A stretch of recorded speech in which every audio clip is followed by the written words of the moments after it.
don't, you'll die! Yeah, this is what pisses me off. Yeah. What? Another! Fuck! Oh my God! What the fuck? No! Fuck this! What is f***ing gang? You know what this is? Oh my God! You got me fucking dead, man! Yeah! What the fuck? What the fuck? What the fuck? Fuck this shit! Fuck!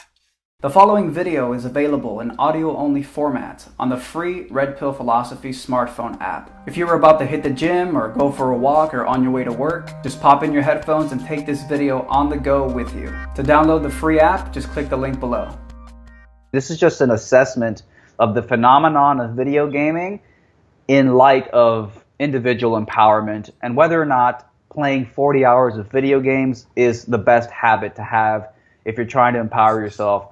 So we're just going to dig deep and we're going to analyze it. And it's not a judgmental thing, so don't take it personally. This is not an attack on gamers.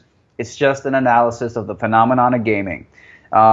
I myself grew up playing video games. It was my crack addiction. It was the thing that gave me joy when I got home from the prison system called public schooling every day. I got home and me and my brothers, we would play video games and it was so fun. And you just turn on that TV and you hold that controller in your hand and you just become one with the avatar on the screen. But what happens when the screen turns off? What happens when you conquer the fucking galaxy and you slay the invading alien race and you save the fucking galaxy from the incoming army invasion? And the game is over. You spent 40 hours and you conquered the campaign mode and you beat it all. And then the credits start to roll and the screen turns black and you turn off your video game console and you turn off your television. And despite all the intergalactic madness happening around you for those 40 hours, suddenly you're just sitting alone in a quiet, dark room. What did you really accomplish?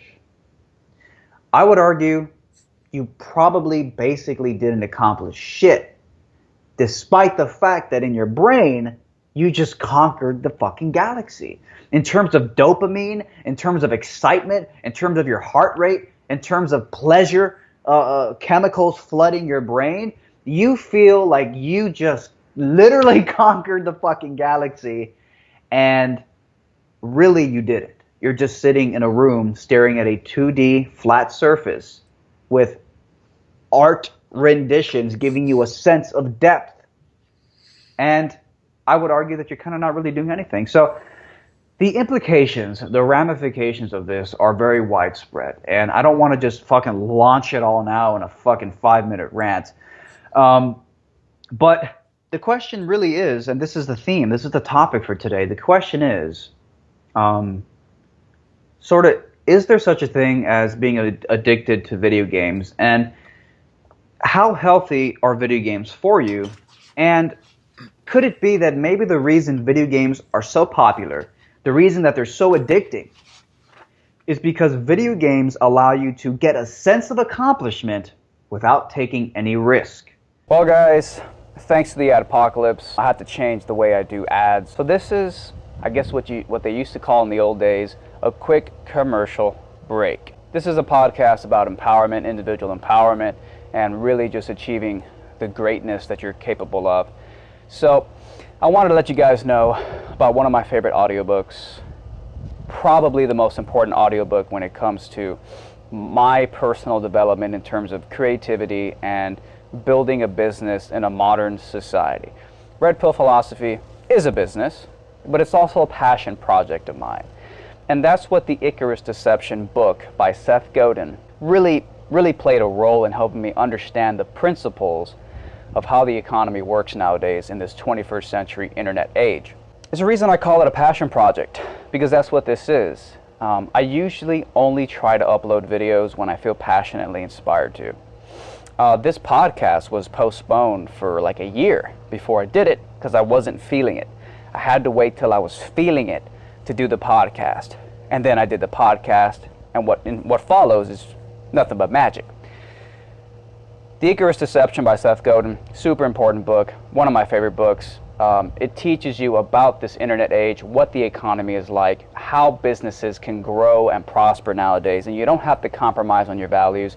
You don't have to, try to be politically correct in order to avoid offending some of your customers. This is the age where we all have access to billions of possible viewers and audience worldwide. And you can go into a niche, you can fucking have a hobby, you like to paint umbrellas, and you'll find people who will compensate you for painting umbrellas. This is the world we live in. The Icarus Deception by Seth Godin, one of my favorite books. It's also available on audiobook. And if you sign up for Audible using the link below, you get your first audiobook for free. So again, my favorite book, one of my favorite books, The Icarus Deception.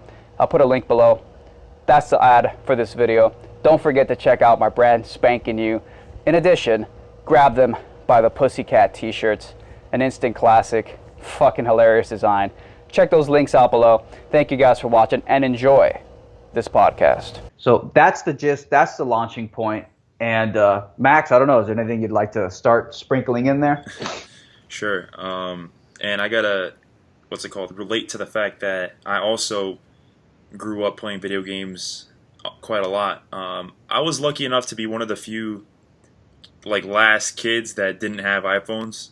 So I had the video games, but at least I didn't have the freaking iPhones. So my gaming pleasures all took place in the same room, but I did spend a lot of time outside running around in the streets of New York City playing Manhunt, hopping fences, getting into trouble, but at least I was out there physically freaking living life. Which at was least fun. the cops might have, arrested you, and there would have been some type of real world, feeling and connection to reality. Exactly. And I did have my fair share of video gaming going on for sure.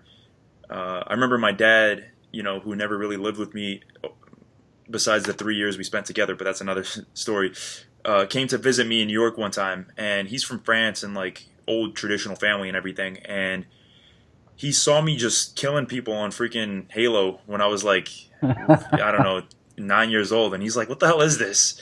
I'm literally slashing people around and stuff, and I just thought it was normal, but there is I definitely agree that there's some benefits to it. I guess maybe reflexes and things like that you can develop. You can also develop kind of a strategic sort of mindset by playing them. But the thing is, at the end of the day, and I love the analogy you used, when you turn that screen off and it becomes dark and you're sitting there alone in your room, you really didn't accomplish shit. So with that being said, I don't want to cut you off, but that is a great point that you made about what are the benefits of gaming. This is an argument that I hear people make. Oh, but even if I did just spend 40 hours a week playing a game and I didn't accomplish anything, what about my motor skills, my reflex skills? Now I've sharpened my strategic thinking. Okay, that's probably true. But I think more important than that is the question, is that the reason you were playing the game? Are you playing video games because you're trying to improve your motor skills? Because you're trying to be more strategic? I don't think that's the reason you're trying to play it. And if you're not deliberately trying to enhance yourself, how is it even an argument for games to say that they do enhance yourself when that's not the reason you're playing them? And by your own admission, essentially, if games didn't improve motor skills, if they didn't improve strategic thinking, you would still play it because you just said you're not playing it to get those skills. It's just a convenient little byproduct of playing the video games. So I don't see how that's really an argument because, and I'm not saying you're making that argument, but other people do make that argument. Yes, I get that it could enhance motor skills and all these things, but that's not the reason you're playing it. And to me, if you're not playing it to enhance yourself, I don't really see how that's an argument for video games. Yeah, and there's, I play chess, for instance, quite often, and that is actually on purpose to enhance my ability to think strategically and everything. And the other problem with video games is that it's built and designed to be as addicting and stimulating as possible. Yes. Which itself presents a problem because your brain just gets overly, just gets too much dopamine. It's like porn, Yes. It's kind of the same phenomenon as porn, in my opinion. Well, think about like Candy Crush and the phenomenon of all these modern like cell phone games, and they're scientifically tailored to like get you trapped in a little reward cycle. Yeah. Like giving a fucking mouse a piece of cheese and shit. Like it is scientifically tailored, and people will say, "Oh, but those are stupid mobile phone games. That's not Halo. That's not my favorite PC game." I wonder, man. I wonder if going all the way back to the Atari days, if that was basically how those things were designed. You get flashy little sounds and colors when you win something. You get a negative sound when you don't win something, and it's all these cool colors and really engaging. And I don't know, maybe I think video games, from the very basis of their design, from the history of where they came from, that's what they were designed to do, to entrap your mind, to entertain you, to get you to enter your mind into it and then contain your mind. Entertainment. You enter into it and it contains you. Wow. And it's literally the definition of escapism. Wow. All right? I mean, what are you doing? What are you doing when you're playing a video game? You are escaping. I really like how you said entertain. I never even, put it that way. So now I have an extra little weapon I can bring out against people that are freaking wasting their lives away playing video games and stuff. But I sold my video game console about 2 or 3, 4 years ago now. And there's times when I kind of think, and I'm like, you know what?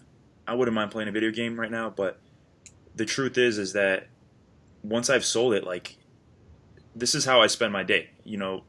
I wake up, I do my morning ritual, which usually involves breathing and doing some movements and mobility stuff. I maybe take a cold shower. I get on with the day. I jump into what it is I'm trying to do, business-wise, etc. And if I'm feeling a little bit, like I want some entertainment or some pleasure, sometimes I'll watch like a series or something. But a lot of other times I will go outside. I will go into nature. I will do some breathing exercises, meditation. I'll freaking shadow box for 10 minutes. I'll read a book, and those things are ways to respond to stress that are so much better than to just freaking waste 3 hours killing fucking zombies and then coming out of it. You're not necessarily that much smarter at the end, but imagine, you're stressed out, so what do? You go for a walk. Your body's moving around, you're breathing, you're becoming healthier, you're becoming stronger, you're getting new ideas, you're thinking, maybe you put in an audiobook.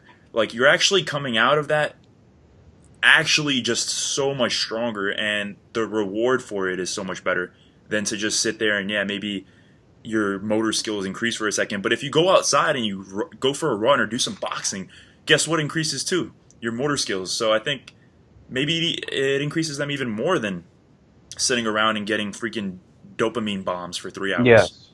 Yes. And I think there's an interesting point to be made there about the difference between video games and like a movie, for example, or watching a television show. I definitely think there is a difference. Technically, I still think that they're both forms of escapism. Like, if you're bored, there's two general paths you can take when you're sitting around and you're bored. One of them is go out your front fucking door and go do something. Go play the game of real life. It's absurd to me that we'd want to play why play a fake game, a fake digital reality, when you have the game of real life waiting outside your front door? It's almost bizarre to me. It's something I've been thinking lately. And I sometimes I wonder if the temptation to play video games, or the temptation to just go on YouTube and watch YouTube videos, or the temptation to go binge on Netflix or go watch some fucking movie. Sometimes I wonder if that temptation is an artificial temptation. It's not normal. And that maybe because it was spoon-fed to us since we were young kids, a lot of times with parents who are just trying to shut us up by giving us, nowadays you throw the iPad at your kid and that shuts the little brat up. Back in our day, you throw them a Super Nintendo and that shut the little brat up. And, You know, the intention from a parent who did that is not empower and make them as healthy as possible. That's just parents are stressed out and they got their own issues to worry about and they don't want to have to deal with raising empowered kids. So here's a fucking video game console. Shut up and have fun. After the child spends, 8 hours every day in school where they're miserable. And it's funny because people wonder why kids love to play video games. It's because they're miserable all day. Like, oh, if I took video games away from my kid, then my kid won't, do anything with himself. Or if I didn't force my kid in to go to school, he's not gonna want to learn and be productive. Well, no, the only reason he's not productive when he gets home from school, the only reason he seems like just a spoiled brat who wants to watch TV and play video games all day is because he's in school all day. And he hates school, and it's miserable, and it has no relevance to anything he's interested in. So maybe if you got rid of the school, instead of getting rid of the video games per se, get rid of the school, and then maybe your child will have the freedom to play the real game of life. Yes. Not the game of simulations. And so I wonder, because sometimes, and this is a personal experience of mine, sometimes the idea of playing a video game seems way more exciting than doing something in the real world. And it's just, I wonder how could that possibly be? And I wonder if it's because we've been conditioned by artificial influences. Naturally, life should be the only truly engaging adventure. But for some reason, many of us are tempted to play the artificial adventure of video games. And I think that part of the reason for that is because video games, they provide immense reward with minimal risk. When you turn on a video game and you play the Candy Crush or you play the Halo or whatever the fuck you're playing, you get to go out and do incredible things. You get to conquer the galaxy. You get to kill the alien race. You get to save the princess. You get to drive around in Grand Theft Auto and fucking make millions and millions of dollars as a criminal. You get to do all these amazing things without any fucking actual risk. Because in real life, if you tried to fucking go out there and be like a drug runner in Grand Theft Auto, if you try to do that in real life, there's immense crazy risk. If you had to fight off an invading alien army in real life, there's an immense risk that you're going to get blown in half by a fucking laser beam. Like that's real shit. You wouldn't even think it was fun. I mean, in a video game, it's fun to do that because there's no risk. In real life, go ask a fucking a veteran from war. They'll tell you that it's fucking terrifying to be in the battlefield. But when we're playing Call of Duty, we're eager as fuck to get onto the battlefield. We're eager as hell to jump into the battlefield and get shot at and shoot people. It's completely insane. Okay, but when it comes to Call of Duty, we're eager to get on the battlefield. We love being in the middle of gunfire. We love when bombs are being dropped all around us. We love when we're shooting at people. It's weird, and I think it creates this bizarre fake industry where people crave, it's crazy. Like, for example, nowadays, you can pay a company to simulate a zombie apocalypse. And you go to this building, and they have actors in zombie costumes. You get like a fake gun, and you basically simulate like fucking shooting at zombies, and it's like if you've ever watched The Walking Dead, you might think to yourself, man, that looks kind of fun. Like me and my brother have talked about that before. Like, bro, it'd be kind of fun, right? If there was a fucking zombie apocalypse, man, we'd be hiding out in the house with fucking guns, shooting at but really, it wouldn't be fun. The only reason you would ever think that a zombie apocalypse would be fun is because your only perception of a zombie apocalypse is the risk-free version of it seen in your entertainment, like The Walking Dead show.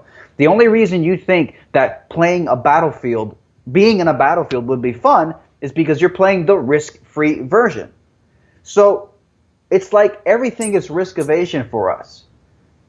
It's so tempting when you have this bombardment of entertainment and escapism, video games, movies, etc., tempting you to go experience the craziness of life with no risk, who would ever want to step out their front door? Who would ever want to step out their front door and go for a jog, like you said, or go meditate, or go do breathing exercises? Why? When you get all the excitement of doing crazy shit with no consequence and no risk. That to me is the danger of video games. But at the end of the day, it's crazy to me that it's even a risky thing, that people actually get addicted to video games when it's literally just images on a 2D surface called your television. And when you turn the power off, you're in a quiet, dead room with nothing happening. Which leads to my final last point here, which I hope I don't fucking lose it because it's so damn important. I lost it. But anyways, so there it is. There's the gist of it, and it's crazy. It'll come back to you, man. It'll come back. It will. Yeah, man. I've never thought of that point either, and it's very interesting that you say that the reward circuitry is off when you're playing these video games, because you're literally doing all this insane stuff without any other risk, because you can get freaking shot in the face 30 times an hour in GTA and still survive. Yeah. But in real life, you get shot in the face once, lights out forever. Yeah. Oh, wait. Yeah, go ahead. I remember my point, and it's super quick. You got it.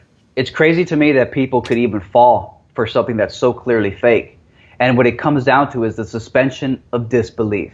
That's why movies are entertaining. A movie is entertaining because you suspend your disbelief. You know that it's just a movie studio. You know it's just cameras and directors and action and editing and you know the scoring for the symphony. You know that the whole thing is fake. But how could you enjoy something that's fake? The suspension of disbelief. And that's the only way that we can enjoy video games. The suspension of disbelief. So that's a key point, because I think that's the essential choice that we make in our minds to make video games fun. Video games could not be fun unless you suspend disbelief, which is a choice. You have to be willing to believe in delusions, basically. Interesting point. Yeah. And that kind of brings me to the next sort of thought I had on this, which is that, you know, life, like you said in the beginning, is itself an amazing adventure. And again, about conditioning, you know, we've been conditioned, especially men, I feel, to... Because, like, if you think about it, I was actually interviewing this guy, Special Forces veteran from the Australian military, and he was in Somalia, all over the place and everything. So this dude actually did the real shit that most guys just play video games about. And we were talking about masculinity, and he mentioned that as men, there aren't that many outlets for us to express that masculinity, because before, chances are you and I'd be talking face to face right now with freaking battle scars, because we came back from either a war, or we went on some sort of adventure, or we lived on a ship and we conquered lands, or whatever it is. We would have been doing that, and there was outlets for masculinity and for that need to, as men, to go out and explore and express ourselves and create things and build.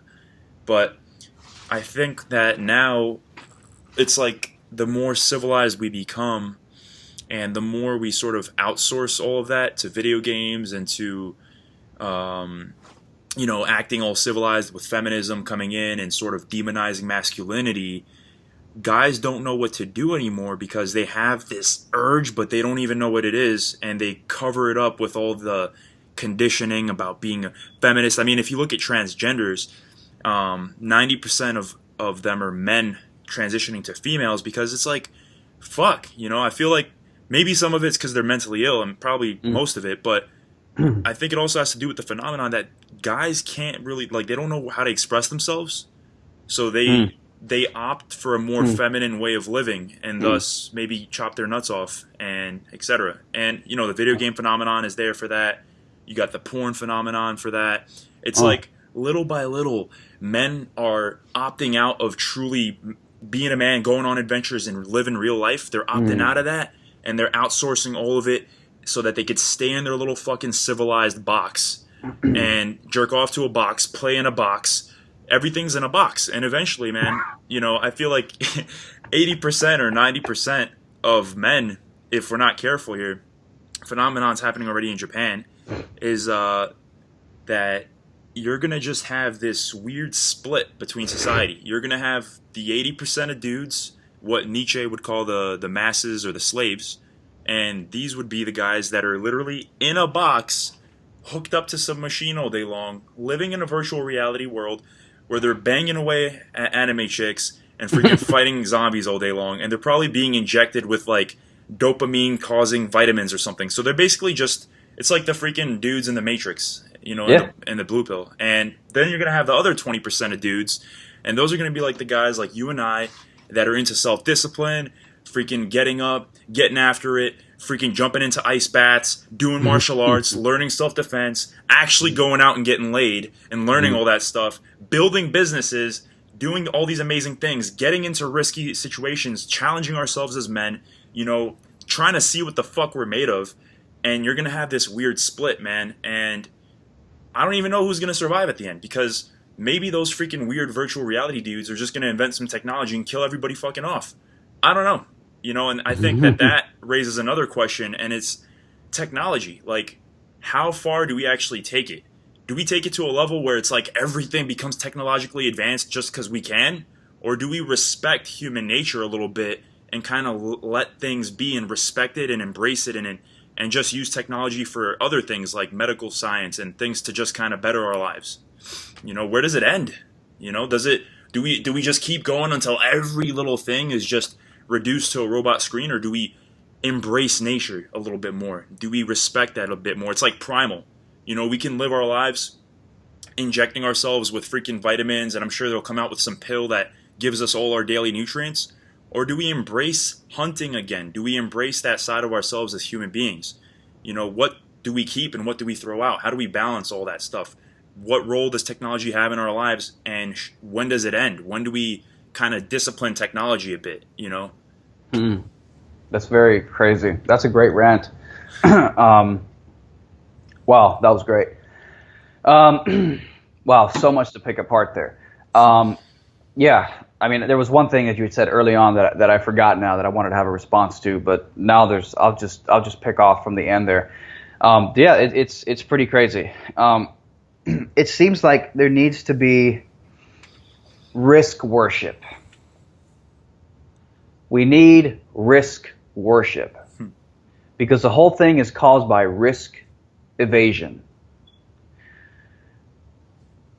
And arguably the only reason, 100 years ago, because there was no great Halo games to play, because there was no high definition 4K TV to watch movies, the very notion of risk evasion as a way to live our lives didn't even pop in our heads. So it's like, oh yeah, of course I'm going to walk out my front door. You know, when I'm sitting around bored and I have my natural inborn thirst and appetite for adventure, which I think is pretty much born into most people. It's part of our DNA. We have a certain thirst for adventure. 100 years ago, you just walked out your front door because that's all you had to do. Unless you're going to sit in your fucking couch and meditate all day. You walked out your front door. There was no concept of risk evasiveness. You knew that if you wanted to satisfy that thirst and hunger for adventure, you had to do it with a bit of risk taking. You had to walk out your front door, and you had to go interact with other people, and you had to potentially piss some people off. But hey, it's better than being stuck in my dark room all by myself with a fucking candle lighting it up, you know, fucking staring at the ceiling. So I feel like with the onset of technology, with the onset of our 4K TVs, with the onset of the fucking virtual reality porn and the virtual reality video games, I feel like there's so much temptation there. How can people even resist when you have the urge for adventure to go out and experience life? How many people even have the discipline to resist that wall of fucking temptation to go experience adventure without any risk taking? And so the question is, you have two options. Go outside your front door and experience adventure without having to suspend disbelief, because you have to suspend disbelief to enjoy a movie. You have to pretend there isn't a director right outside the studio set. You have to pretend that there isn't a camera guy filming everything. You have to pretend that there isn't a green screen. With the video games, you have to pretend that you actually are killing aliens. and that you're actually conquering the fucking galaxy. You have to suspend disbelief. You don't have to do that when you go outside. You know it's real by the mere fact that the risks and the potential consequences of your actions bear down on you. So you have two divergent paths. Why would anybody choose to go out their front door? Why would anybody choose adventure with risk when you can have adventure without risk? And so I feel like, what is the remedy to this? I just had an idea. Maybe the only real remedy is you have to learn to worship risk.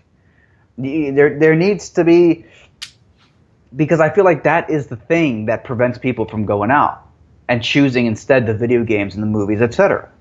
There needs to be risk worship. We have to find a way to convince people that the risks, the negative feelings associated with failure, that those are not bad things. Those are good things.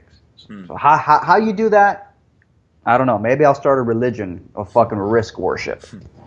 You know, it's funny what you say when you say risk worship. I took a few notes as you were talking, and when you say risk worship, it reminds me of something. Again, I'm quoting Nietzsche here when he says that I'm going to butcher his quote here, but he says that a true man basically just wants danger and play. You know, like he wants to play around with the world. He wants to do stuff. He wants to create, and he wants a little bit of danger in it too.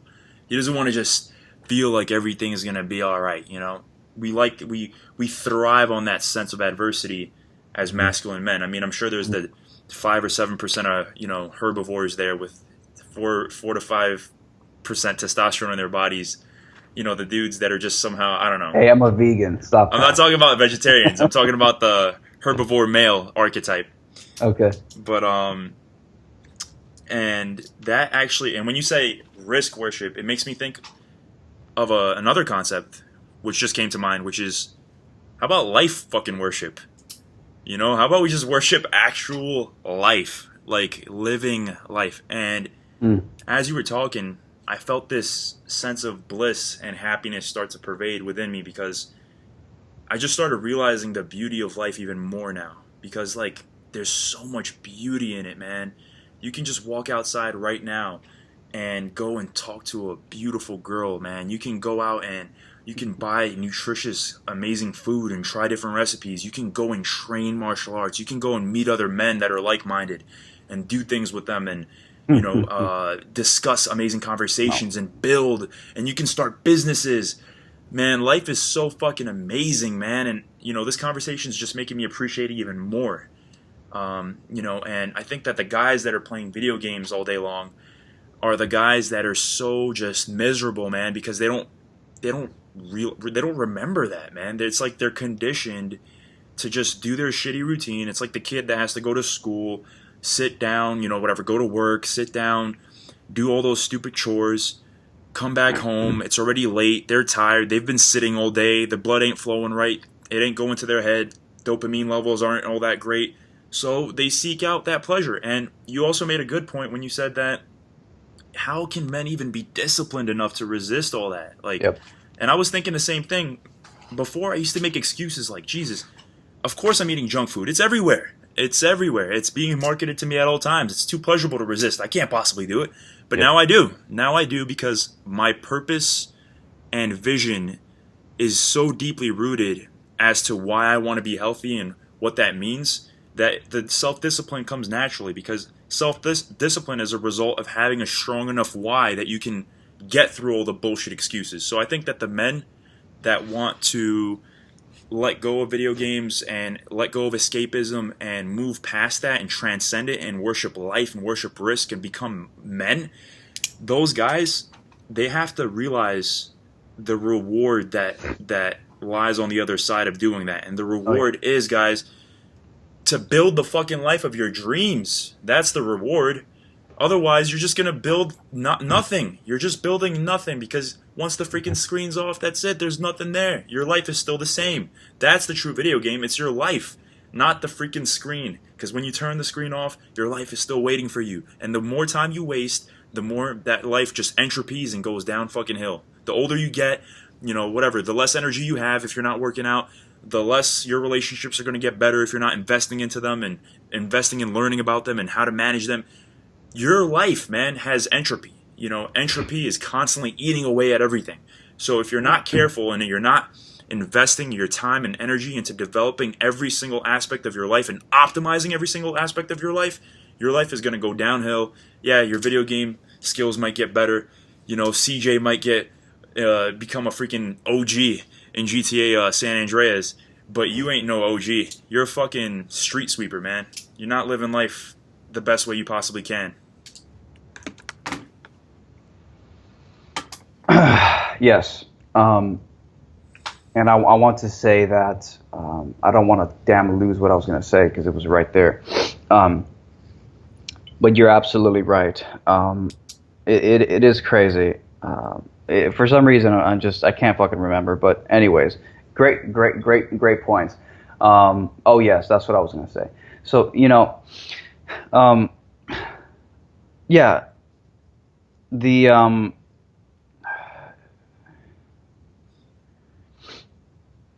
remember, I have a policy on silence. If I go quiet, yes, you know, it's all good. Yeah. Sometimes you just got to shut up, especially when you're processing lots of information.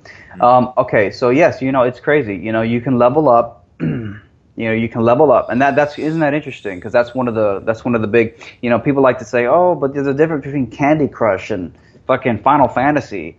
Yeah, okay. You know, going back to the NES days, Super NES, fucking the late 1980s. Video games have always had these little fucking cookies that try to bait you into the next thing. And leveling up is just one extension of that. I mean, it's crazy. You will spend 40, 50, 60 hours a week investing into a virtual avatar character, leveling him up literally, making him bigger and stronger and leaner and more capable and smarter and all these amazing things while neglecting your own body. That's crazy to me. Something's wrong. I love the analogy you made. To the Matrix, because you know when you think of the Matrix, you think that the robots enslaved the humans, which I guess is kind of true because technology is basically like robots. So but well, it might actually be a perfect fucking analogy actually, because humans created the robots and the robots enslaved the humans. In real life, that's the story of the Matrix. In real life, humans created the technology, the escapism, the video games, the 4K televisions, the virtual reality headsets, et cetera, et cetera, et cetera. Humans created that, and now that's enslaving humans. Maybe the real Matrix, maybe the real enslavement of robots isn't sentient robots with AI. Maybe it's just us being enslaved by the comfort that technology provides us. And maybe all these sci-fi stereotypes, these sci-fi archetypes that the robot takeover is going to be this menacing looking robot with eyes and it looks like us and it has all this great intelligence and it's shooting and it's killing all of us and it's enslaving humans. Maybe that's just an exaggerated sci-fi archetype, and the real robot takeover, the real robot enslavement of humans isn't necessarily that the robots are doing it, but that it's the technology's comfort that it provides us that's going to kill us. It's going to turn us into, from the movie WALL-E, those fat morons on those little floating little chairs that don't even do anything anymore. Just like everything is done for them. Man, that would be a crazy future, man, where each individual human just slowly descends into a fat blob of just stupidity as AI machine technology takes over. But who's going to be around to further advance the technology if we're all a bunch of dumb, fat morons? So it's like we have to, I think you said it earlier, somebody needs to rein in the beast of technology before this thing gets out of control and we as humans no longer have the discipline to fight against it and to resist the temptations that's created by it. Yeah, really good point, man. And it's a weird topic because like a lot of people, and I think it's been conditioned into the fabric of our society, is the notion that technology is always good. Like people are always saying, you know, oh, there's technological improvements in this industry and in that industry, and technology has like this aura of just magic around it, like, oh, all the things we're gonna do with technology. And it's like, yeah, technology is pretty fucking awesome, because without it, you and I wouldn't even be talking right now, since we're using Skype, which was created by technology. And I wouldn't have access to all these amazing mentors that I have access to. using amazing technology. And the Kindle, I can walk around with a freaking iPad with thousands of books in it because I have a Kindle. I'm walking around with a freaking library in my pocket at all times. Wow, thank you, technology. But that's what I'm saying. Like, when does it end? At what point do you say, okay, technology, thanks, and now we're going to focus on being human beings again, and we're going to implement some of the things you said, or some of the things that you added to our lives, like the fact that now we don't have to, die from various diseases and things like that, and we can, create prosthetic limbs for veterans and all those things that are great. But there has to be a point where we say, okay, balance time. We have to balance out technology with humanity. And we have to start worshiping life, man. Worshiping risk, like you said, and truly finding that ground where it's like the middle ground where technology is there, but it doesn't enslave you, man. And, it kind of reminds me of the Fight Club freaking quotation or phrase when he was like, the things that you own end up owning you. And that's basically what you were saying about the technology always coming in, and eventually, like the Matrix, instead of it becoming this freaking being, no, it ends up becoming a source of constant stimulation to the point where you rewire your brain to just freaking respond to that and that only, and you can't even function as a normal human being. I mean, I know some people, man, that spend their entire day on the internet, and they're smart people, but they don't have that. It's like a part of them is gone or something. It's like they outsourced it to the computer. And, and that got me thinking even deeper on humanity itself.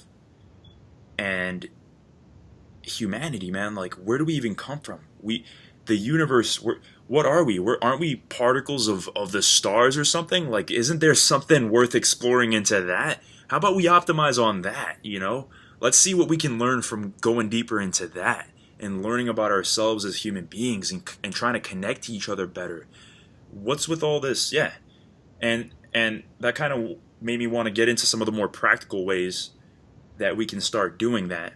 And to name a few, once again, going for a walk, connecting with nature. Connecting with nature is pretty fucking profound.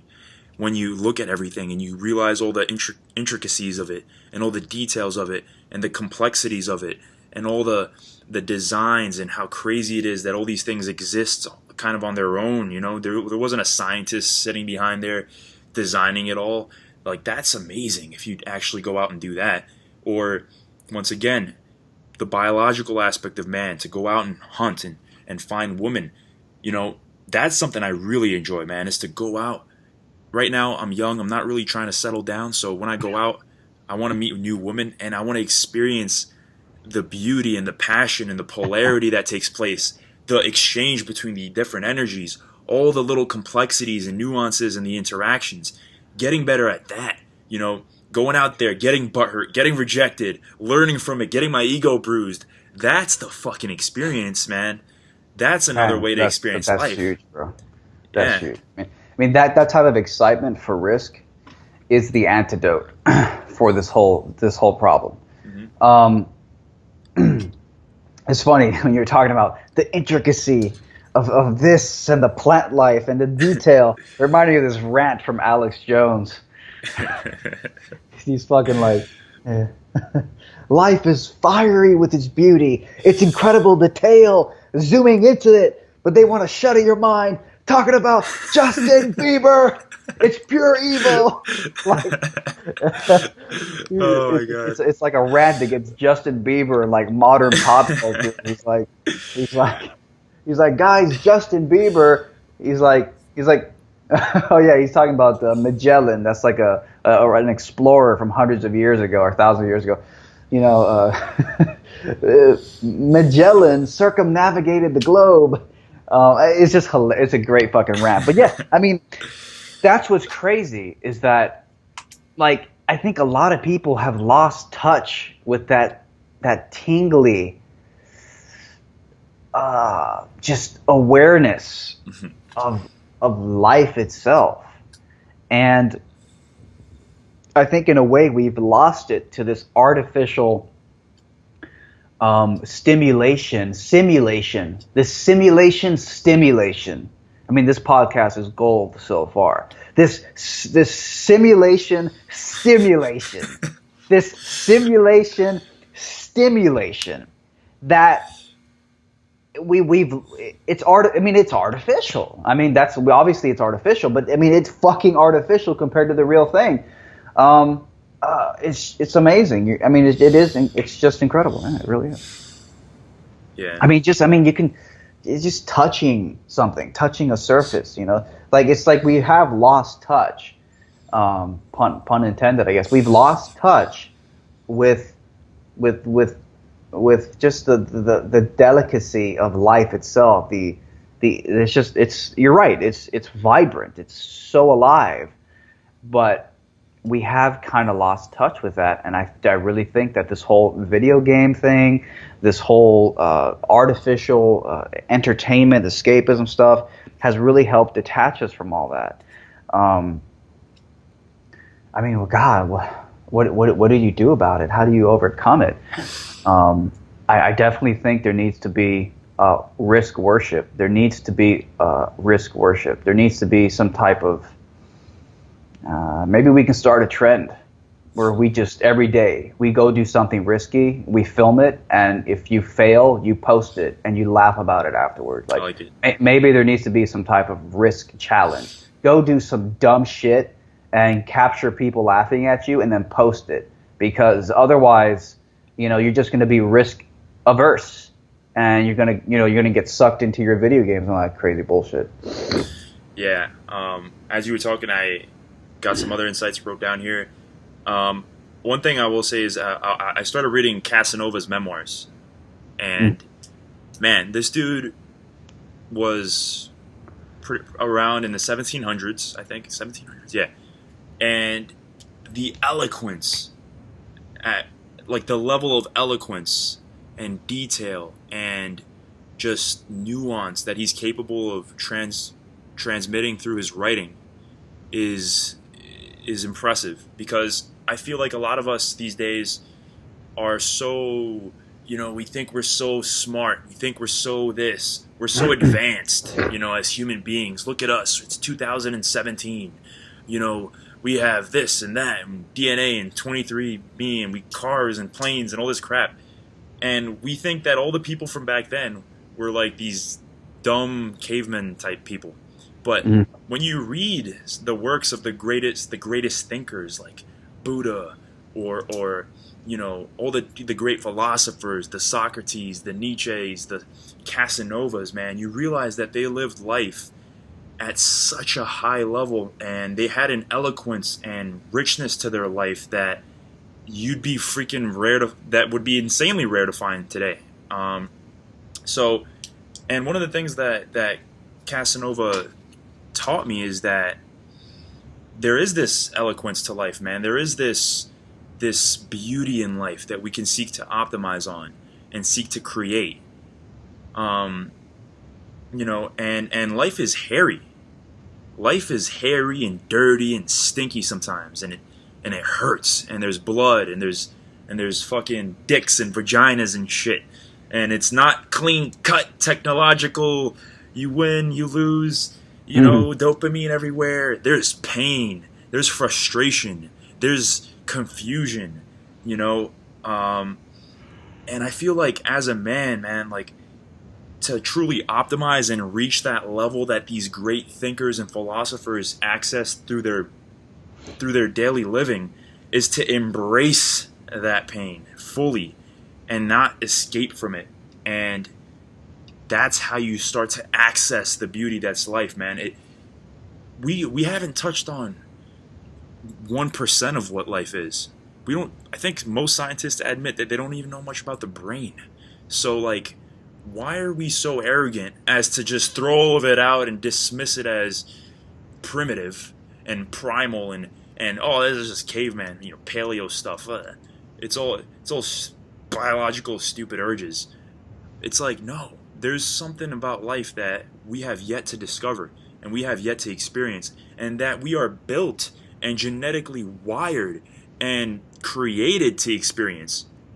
So honestly, man, I think deep down inside what we truly are, and obviously I don't know this for sure, but if you follow like some of the greatest, like the great thinkers and the Buddhas and all these other guys, what they're saying is that deep down inside we are consciousness.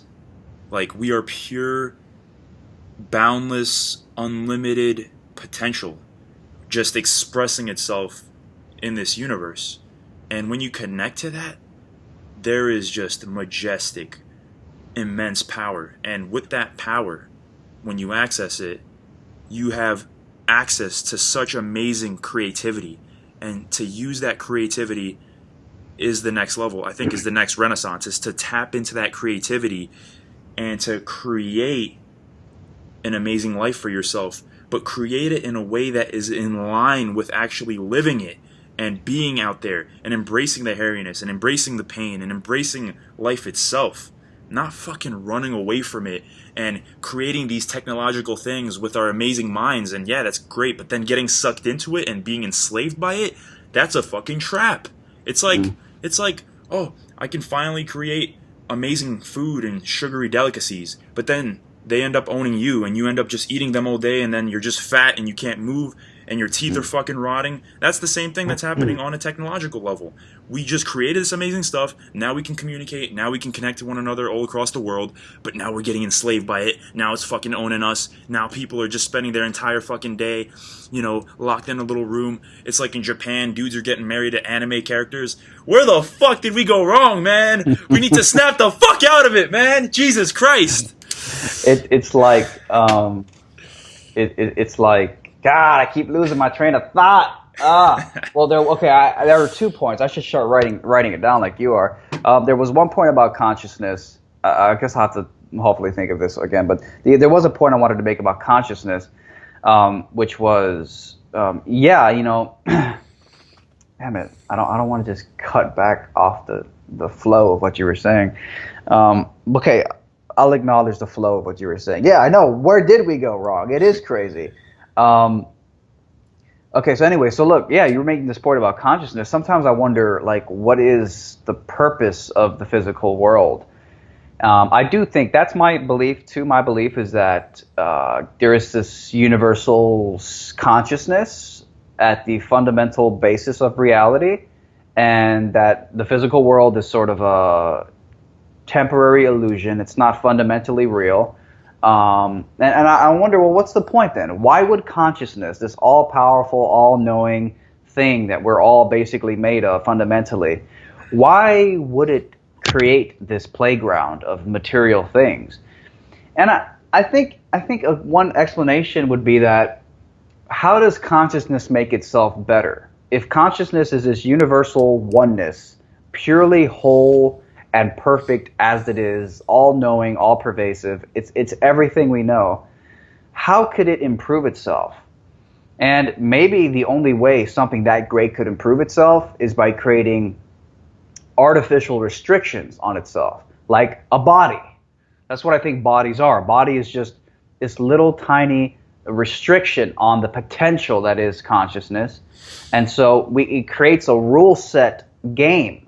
And this is ironic as shit because we're talking about how bad games are, but maybe this is what life is. Life is just one big-ass playground. But if that's what life was created for, a playground for consciousness to experience itself and see what it's capable of, I mean, I think that's an interesting possibility, that maybe that's the purpose of the rule set of physical reality, the limitations on what we can do. Fundamentally, I don't think there are any limitations, but maybe in this temporary thing we call life on Earth, having bodies, you know, if you get hit too hard, you'll cut and you'll bleed and you might die. You know, all these limitations, it's like challenges consciousness places on itself to see how great it is, what it's capable of. I feel like that's basically one possible explanation. I can't remember the other thing I was going to say, but yeah, man, it's very interesting. Yeah, man, totally. And have you ever heard of Jack Donovan? I think I have, but I'm not really sure who he is. Yeah, he wrote the book The Way of Men. The Way of Men. Don't think I've read it or heard of it. Yeah, it's a great book, and I recommend it for you and any man listening. And Jack Donovan's an interesting character. I actually met him twice, and I went to one of his talks and everything. Is it available in audiobook? Just curious. Yes, it is. Oh, I'm gonna check it out here. Yeah. And just to kind of give you guys a little bit of background before I jump into what I was going to say, The Way of Men is a very practical kind of guide on the functions of masculinity, because there's this notion, or a lot of people think that masculinity is subjective, but he kind of breaks down the parts that aren't subjective, the parts that all masculinity has in common, and he calls that the difference between being a good man and being good at being a man. And he kind of goes into the functional aspects of masculinity, and I feel like it's a very powerful grounding force for men looking to ground themselves in their masculinity. Because if you're a guy that's looking to ground himself in masculinity, you're probably confused as fuck right now, because everyone's telling you a different version. But he kind of gives you like the nitty-gritty functional aspect of it and offers a powerful way to ground yourself in it. But anyway.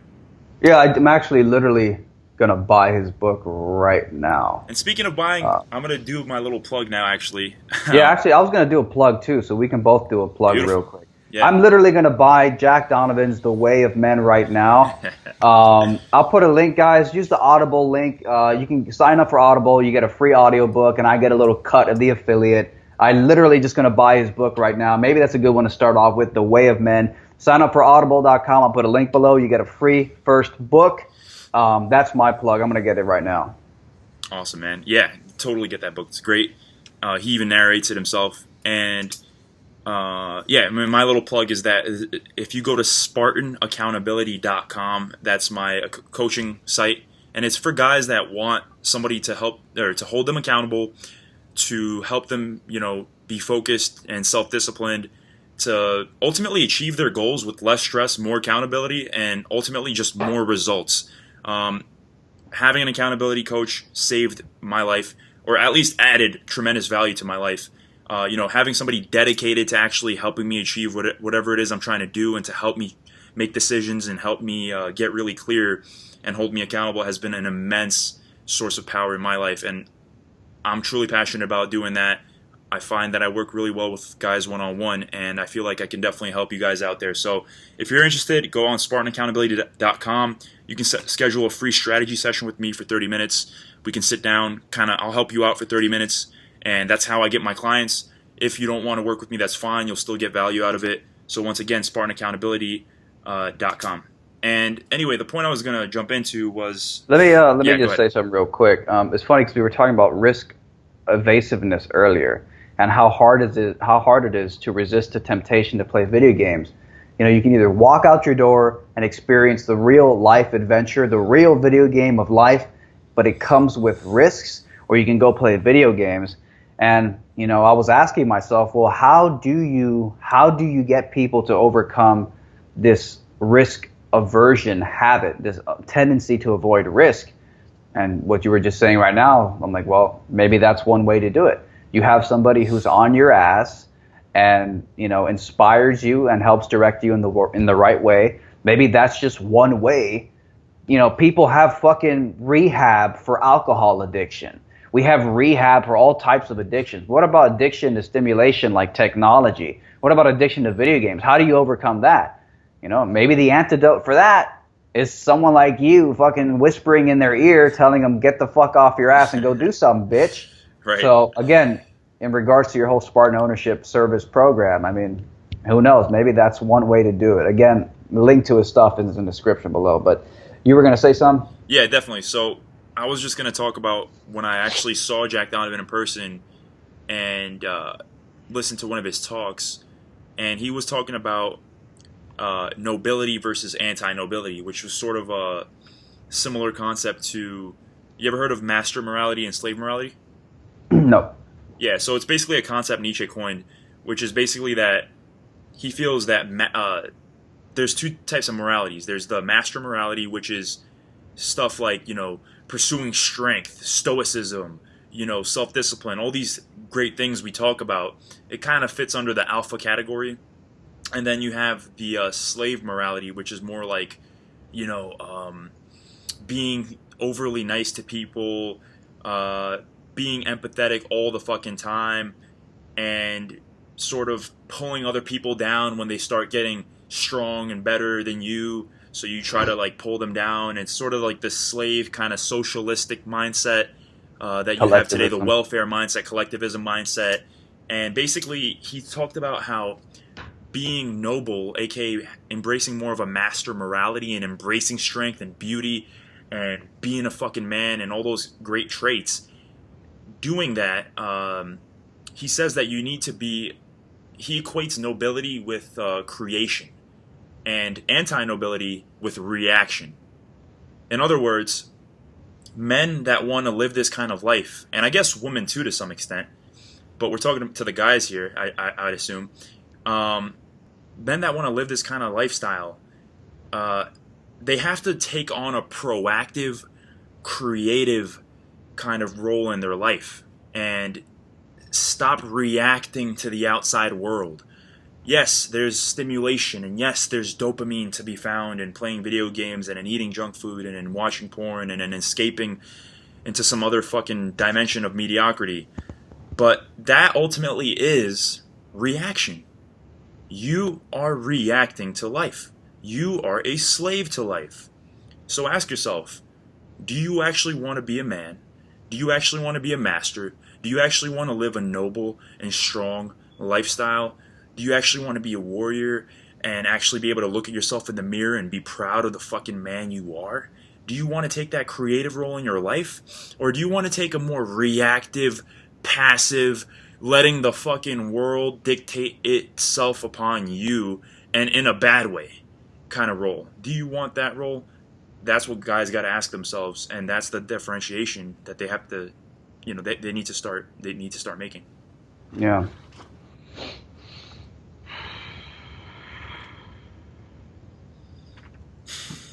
Totally. That's a crazy conversation, man. Hell yeah. Yeah, I think if you and I were just having this conversation, like just chilling somewhere having it, I think that there would naturally be some parts where we would just go quiet and like stare off at the fucking roof and shit. So like I feel like it's good to have the silence in the podcast. Like if we just go quiet, I think a lot of people, they try to cut that out, but I say let it there, because it not only does it give us time to breathe and process, but it would give the viewer time to breathe and process. So if we go silent, we go silent. I agree. Yeah. I agree. You know what's really crazy, bro? What's crazy is how do women fit into all this? Because mostly what we've talked about now fits into men. What are men doing? What are they not doing? How does it affect men? How is it fucking men over? La, la, la, la, la, la. But, I genuinely believe that men are the leaders of the world and women are the followers. Very politically incorrect, I know. But I just think that's the way nature is. That's just the way it is. I mean, I'm not saying that there aren't women who have more leadership roles than some men. Yes, there are plenty of women who are more assertive and hold more responsibility in their lives than a lot of men in the world. I'm not trying to take it away from women who are very assertive and do their thing. I don't give a shit. It's great. I don't care. I'm not opposed to it. I don't care. It's good. But I do think that overall, on average, the structure of life, the hierarchy of life, men lead the way, women follow. On average, it's just the way reality is. I feel like women are suffering right now. I really do believe that. A lot of times we talk about how men are suffering, but I think women are suffering big time. And what women are suffering from is they're suffering from a lack of masculinity. Women are suffering from a lack of fucking men. Women are hurting, I believe, just as much as men are. But it's crazy, bro. Like, yeah, I just think that everything you see nowadays with feminism, everything you see nowadays with women talking about this, and like, for example, like I was talking with a friend of mine. She happens to be a female, so don't think it was just me misogynistically talking with another guy. So I was talking with her, and it was talking about the whole Harvey Weinstein scandal thing, and it's just weird to me because like it seems like the majority of the allegations, it's not really rape. I'm not really too caught on to that situation. Yeah, the Harvey Weinstein was basically, he's this Hollywood producer who all these women are coming out saying that he's a sleazeball bag and that he raped a bunch of women and he used his position of power to rape all these women. The thing is that if you look at the cases, a lot of the women don't really claim that he raped them. The problem is that the definition of rape is now expanding more and more and more. Now, if you put your arm around the girl in the theater sitting next to you, your date, if you put your arm around the date, that's rape. That's sexual assault now. It's like, no, that's not sexual assault, bro. That's called the burden of initiation, which rests largely on men. The burden of approaching an initiation rests almost entirely on men. Okay? So who's going to be doing the initiation? Now, this is not to say anything about Harvey Weinstein. A lot of it, all the allegations, we don't know the facts yet. A lot of people are claiming rape. Rape is a bad thing. You can't force yourself on a woman that doesn't want it. That's a given. And so let's put aside Harvey Weinstein for a moment, and let's make a separate point here. And then there's this hashtag that emerged on Twitter, hashtag #MeToo. And it's all these women, hashtag #MeToo. I was sexually assaulted too. And they're all talking about how they were sexually assaulted. And then when I look at it, and they provide, I'm pretty sure. That's fucking hilarious. No, it's funny. And if you understand male-female psychology, then you'll probably find it extra funny. Me too. And then when you look into the details, they'll talk about like what happened. And the girl's like, one girl, I can't remember the details. It was the most ridiculous thing. And then what happened was, then there was another hashtag. It was hashtag I have. And it was all the men admitting that I have sexually assaulted women. Jesus Christ. But the thing is that it's like, then the men, they would confess. And it was the most petty shit. Like, I once went in for a kiss without asking her. It's like, did you never watch The Empire Strikes Back? Star Wars, The Empire Strikes Back, the Han Solo scene where Princess Leia and Han Solo are in the control room, and Han Solo starts to get up in Princess Leia's face, and he's breathing down, and he's looking into her eyes, and she's playing all coy. She's like, I don't like bad guys. I don't like scoundrels. And then he's like, you need a scoundrel in your life. She's like, no, I don't. She's resisting, but she wants it. And then finally, Harrison Ford, with no consent, while she's resisting, goes in for the fucking kiss.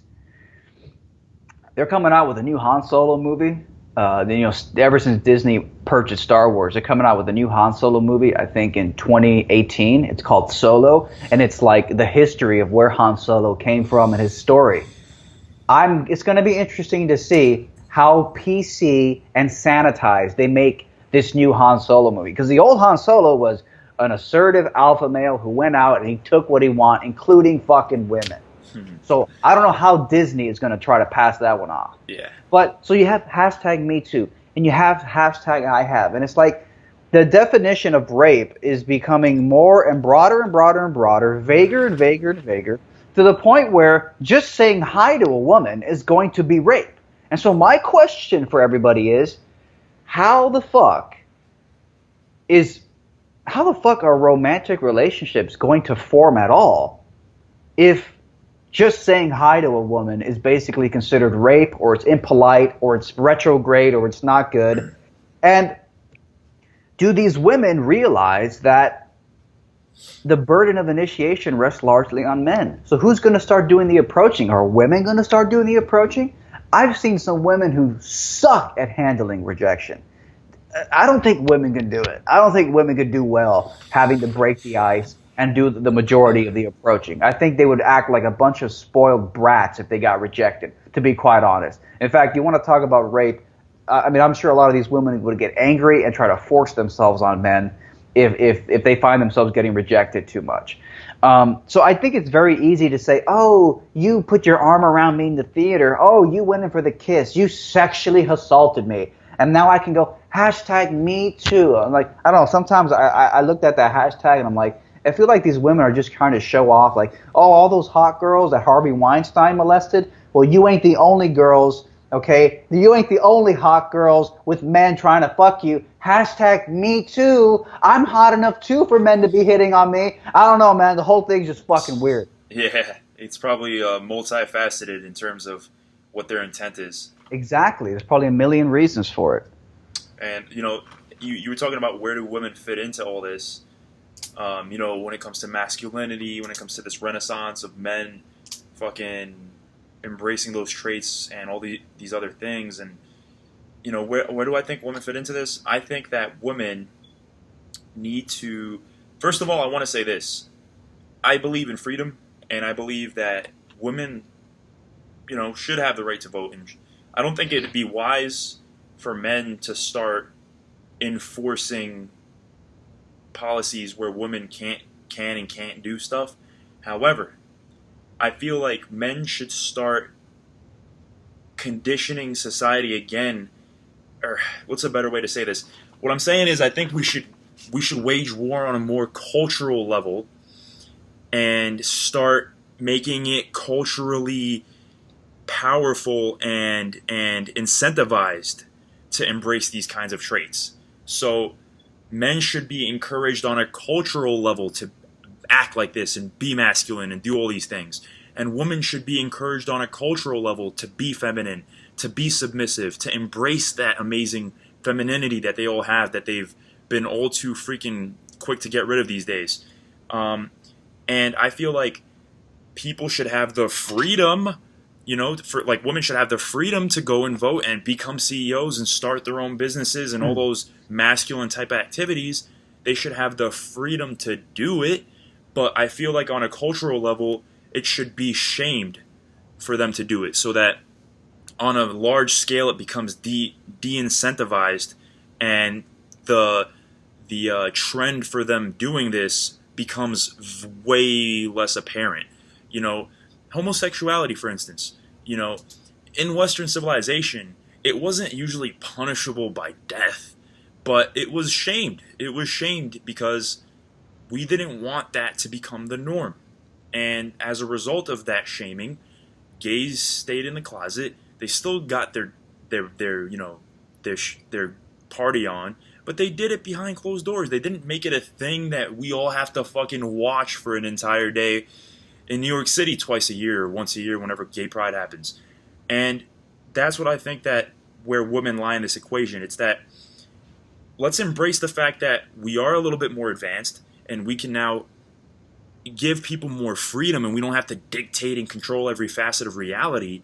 But let's not forget that on a cultural level, women shouldn't be incentivized and told that they're these empowered beings just because they're single mothers and because they're starting their own businesses.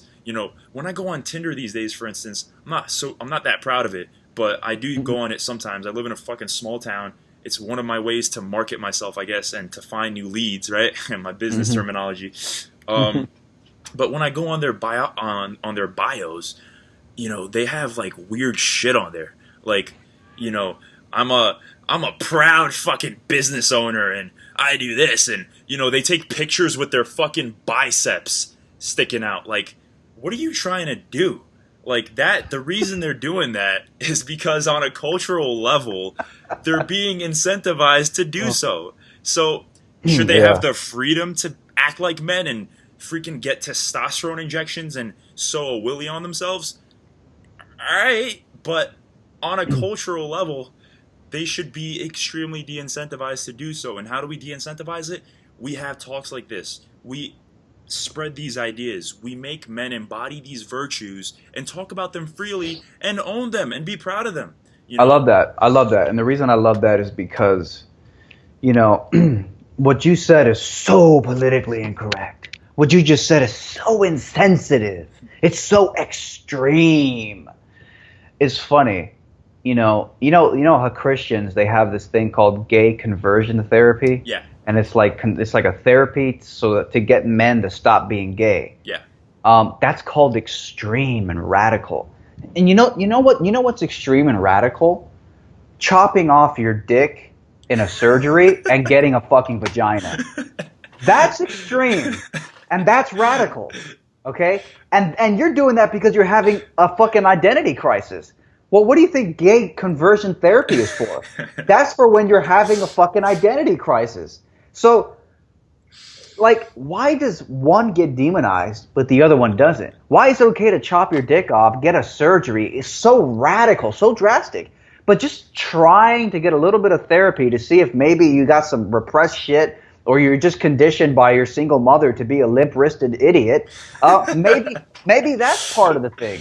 Yeah. So it's ridiculous that what we're saying here to sort of encourage people to try to adopt and embrace the archetypes associated with their gender, masculinity or femininity, depending on what you are, that's so extreme and insensitive. It's not fucking extreme compared to the whole transgender movement is fucking extreme. And now you got these big fucking dudes with wigs on and makeup on and little dresses on, big ass dudes trying to like go play in women's sports leagues, and it just doesn't fucking work because it's an unfair fucking advantage. You're delusional. You idiot with a fucking wig on and a dress on and makeup, roided up, thinking you're a woman. You're fucking crazy. And I'm sorry, gay conversion therapy from the Christians is way more sensible than what you're fucking doing. Absolutely. Definitely, man. And it's funny because I was listening to Milo and everything, and his podcast on the Joe Rogan experience, and he said something very controversial again, and he's gay. You know, he's gay as fuck. You know, and he said that he was actually thinking about, well, first he said that every year he tries to have sex with a woman to kind of see if he would be interested in doing it again, to kind of see if he has that in him. And so far it hasn't been working, but he said that he was going to start doing the gay conversion therapy. And Joe Rogan immediately, because, you know, he's kind of more on the liberal spectrum, was like, oh, you know, aren't you, he kind of hinted at the fact, or he kind of hinted and suggested that Milo was a self-loathing gay. And Milo was quick to shut him down and said, listen, Joe, you know, yeah, like, I'm not a self-loathing gay, trust me. He basically was trying to say that gay conversion therapy, yeah, there's examples of it not working. But where are the examples of it working? There's plenty of them. There's plenty of people. The reason it exists is because there's people that successfully went through it. And I'm sure there are some gay people out there that are actually gay. You know, like genetically they have some hormonal system or imbalance or whatever the fuck that makes them gay. But there's also a conditioning aspect to it because I actually read this. It's an interesting thing. Humans, our sexuality is supposed to be sort of fluid because if you think about it, going back thousands of years, if we all had extremely rigid sexuality, like we only preferred women that were in exactly our race and exactly our hair type and exactly the primary genetic optimization, we'd die out because we wouldn't be able to choose another woman from another tribe and reproduce with different tribes that look differently and talk differently and act differently and all these other things. So what the article was saying is that we have a degree of fluidity as human beings when it comes to that, and it's normal. And things like pornography, and you know the estrogen and plastic water bottles and the contraceptives being flushed down the toilets and the effects that has on our hormonal levels and all these different factors basically play in with the fact that human sexuality has a fluid element to it, and it definitely does, I feel, create a lot more homosexuals than there would otherwise be naturally. So sure, there are some naturally, I'm sure, but I think that the fact that it's happening on such a large fucking scale is way more than the whole, you know, the whole argument that I was born this way. You know, that freaking lady, I think Lady Gaga song or something. That's just Milo even said it. He said the whole born this way thing was just a cultural sort of meme that the gay community created. And they just sort of implanted it there to be like a slogan to convert more heterosexuals into gays. So it's kind of like a justification, rationalization meme, basically, for them. So it's an interesting point, man. And it goes back to the whole thing we were talking about, culture and shaming and incentives. if you're gay, have at it, man. I believe in freedom. That's why I cherish this country so much, because at its core, that's what it's about. It's this freedom. But I also believe in culture. And I think that as a culture, we need to embrace ancient culture. We need to embrace our forefathers and what they set up for. And if we're going to experiment, let us make little experiments here and there, like letting women vote. Okay, fine. We'll go with that. But we're not going to fucking start letting you do all this other crazy shit. We should start de-incentivizing it at a cultural level. And that itself, by doing that, because we're social creatures, is going to already fucking just completely stop a whole slew of phenomenons like feminism and all these other things. You know, like warriors, for instance. I was reading the book The Warrior Ethos by Stephen Pressfield.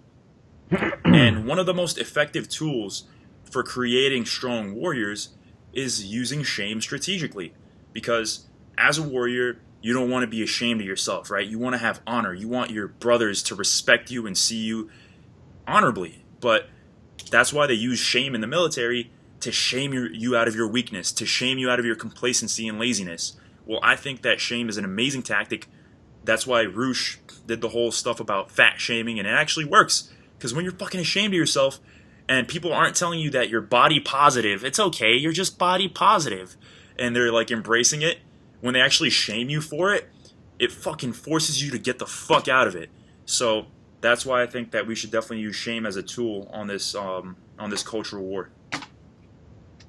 Interesting. Totally.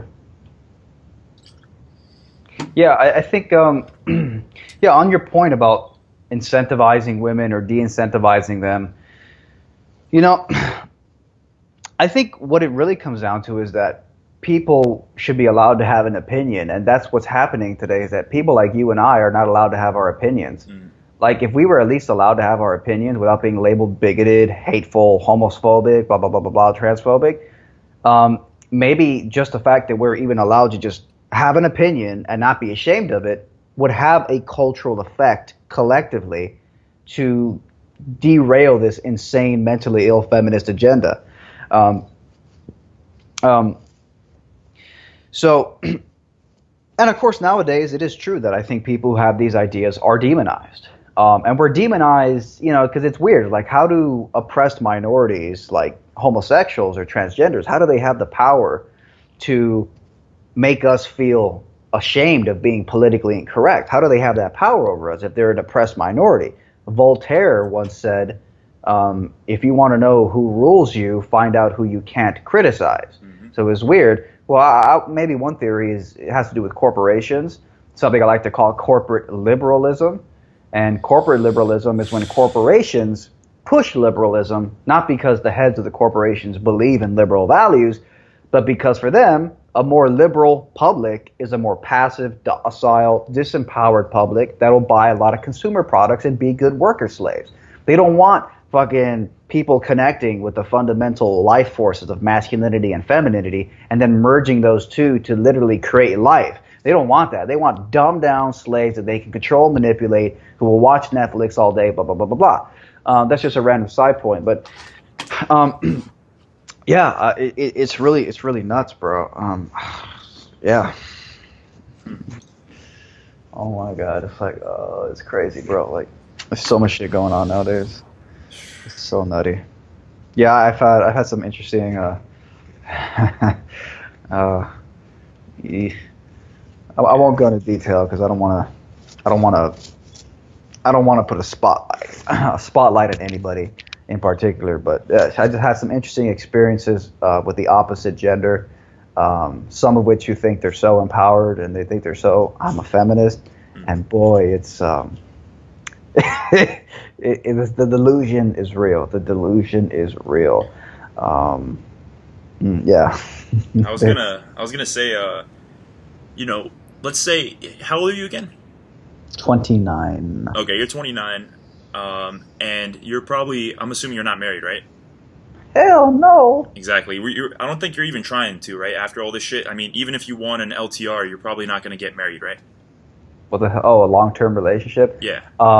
No. Right. Same here. But when the time comes for us to potentially start a family and all that kind of stuff, whether that's in 10 years from now or 15 or whatever it is, when that time comes, we're gonna want women that can subscribe and submit to this frame that we are proposing here as men. And the thing is with the way that culture is currently going, it's gonna be pretty fucking tough to find willing candidates to that sort of framework. It's gonna be tough because we're gonna try to look for a woman with this worldview of like, we are the masculine leaders, we will give you our masculine gifts, we expect you to nourish us with your feminine energy, we expect you to kind of buy into that. But the way that we are moving forward culturally, it's going to be tougher and tougher to find women like that. So I was thinking, if I was trying to take this conversation into a place where we can start discussing the different idea or the different ways in which we can start making women understand this. Like, how can you take a woman?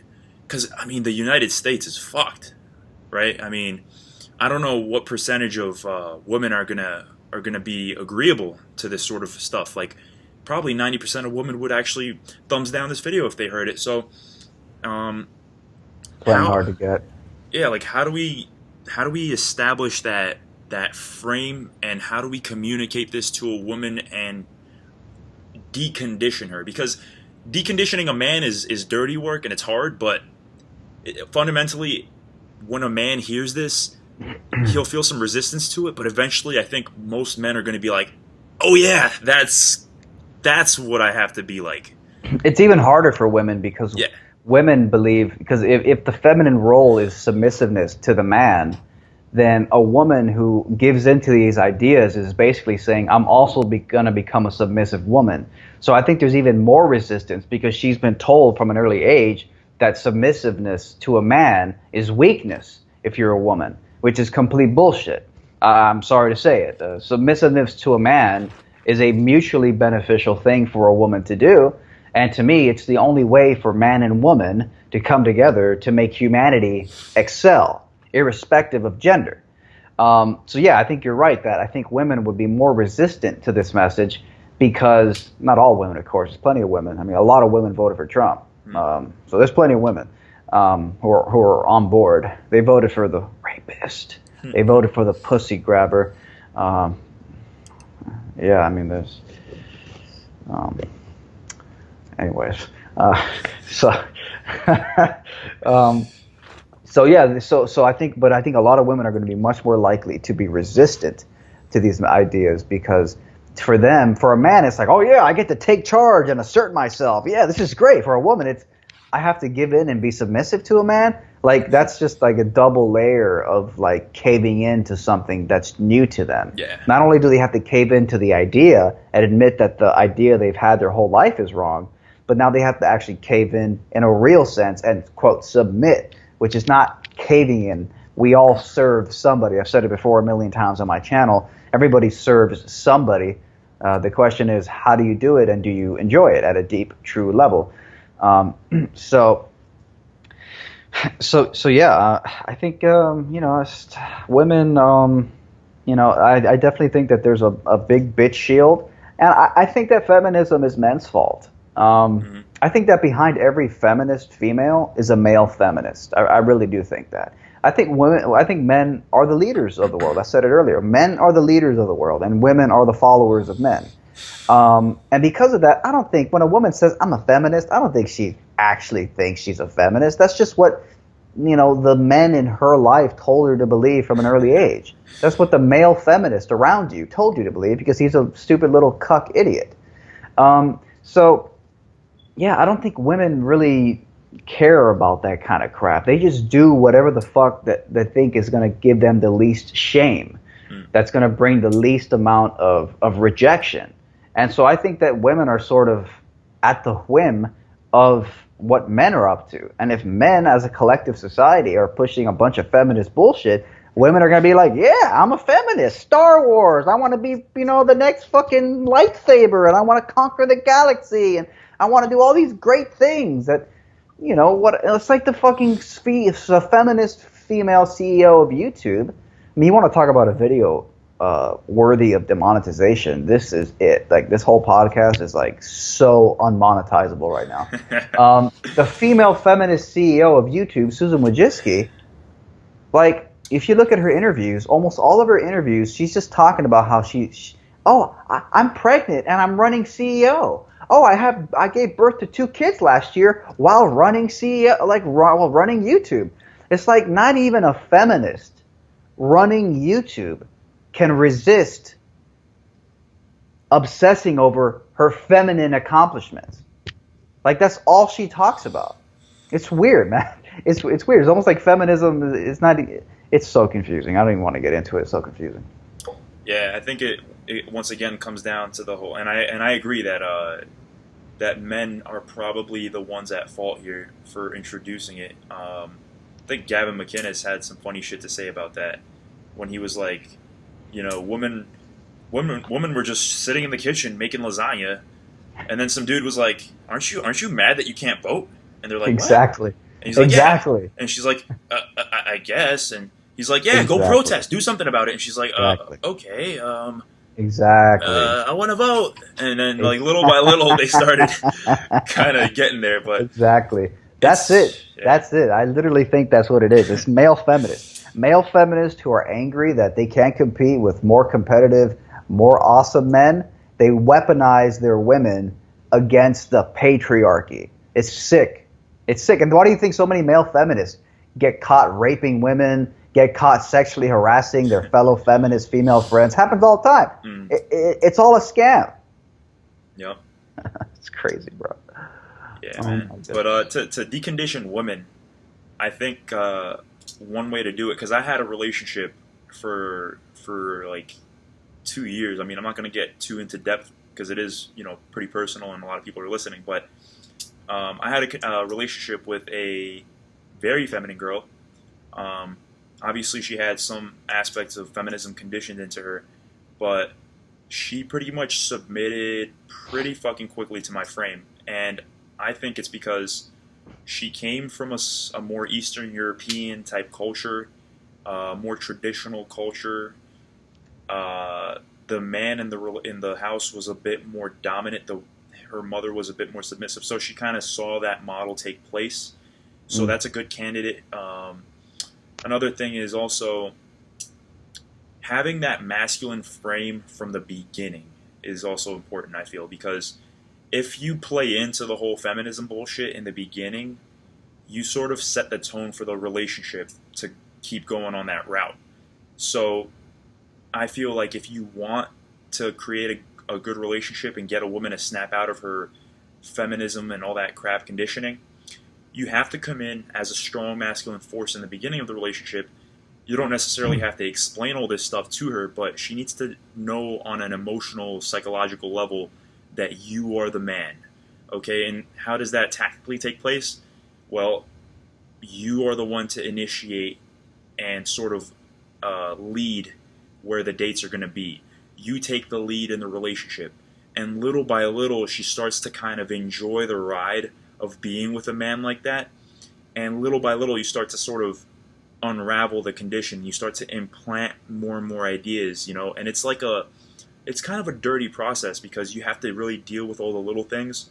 But eventually, over time, you can sort of decondition some woman. But I think that eventually you're going to have women that are so deeply conditioned, and you use the term double layered, that it's going to be, that they're going to be like really just a lost cause. And the women that men are going to actually want are going to be the ones that do have some of the conditioning, but ultimately came from families where traditional values were still in place. And where do you find those women?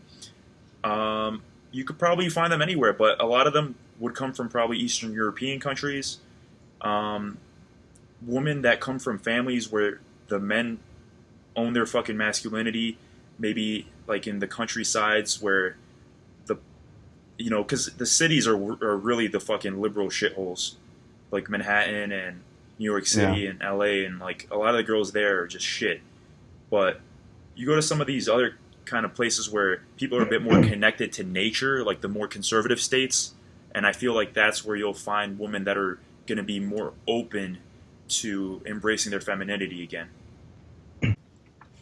What your experiences have been talking to women about this kind of stuff, because I'm sure when you go into a room and there's a woman there, I'm sure you sometimes bounce these ideas, whether it's family or friends or just girls you met.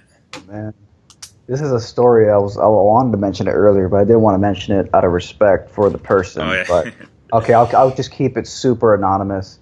I'll change some of the details around. Okay.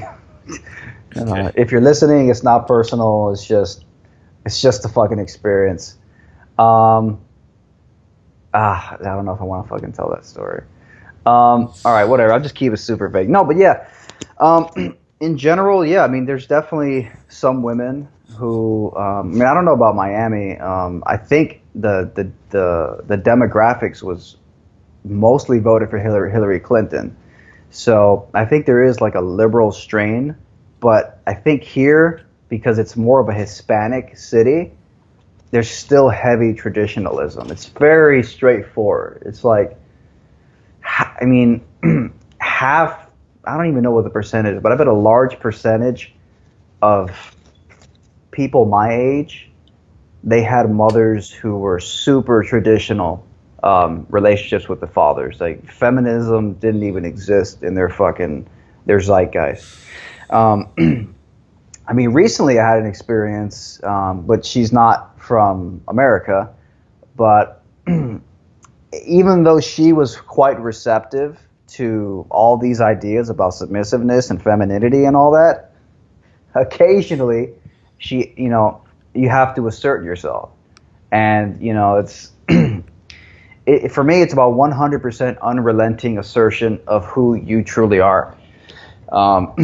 As a man, what you feel is true to you at the most basic level, you have to assert that with no apologies. The moment you apologize, the moment you compromise with a woman, she's already got you by the balls a little bit. And then it's her nature. Women will try to take as much of that ball sack as they can into their hand and just hang on for dear life. And they will not let go. I don't know why women do it.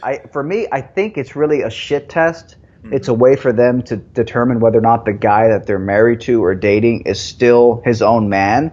So every time that they try to control you more, it's not because they love dominating the guy. It's just to confirm in their mind whether or not this guy is still a man or not. Whether or not I'm going to let him, have anal sex with me tonight because he's that much of a great man. I better let him fuck me any way he wants. Oh, okay, you're just a little fag who lets me grab him by the balls and tell him what to do? No anal tonight, hubby. Go take out the fucking trash. So yes, I think you just have to unrelentingly assert yourself with no apologies. And what happens is that at first she will resist. At first, she'll be like, I shouldn't say that, you should do this. But then, right after, as long as you just hold your ground for 20 more seconds, and you just say, no, no, no, no, no, this is the line in the sand, she realizes that you're willing to walk away from the negotiation table. And I'm telling you, man, it's on average, women cave quick. They cave fucking really quick. And they're just like, I'm sorry. And they love you even more after that. That's the ridiculous part. That now they love you even more. Because they're like, oh, you're worthy of submitting to. Okay. And then they just submit even heavier and even more deeper. And what's the alternative? The alternative is she loses respect for you. Like I experienced that was. Wow. That's awesome. That reminds me of some insights I had recently as well when it comes to that unrelenting assertion of your frame and of who you are into a relationship, because that's a thing that I still don't have the most clarity on, because I've been in long relationships, and when I first started them out, I was a bit more selfish in a good way. Like, I would assert my basic self onto the relationship. And I did see that phenomenon take place where the woman would nag you at first, like how you said it was a shit test, and then the more I just stayed put with it with certainty, the more she sort of just stopped nagging me, and it got to a point where she just submitted to me even more.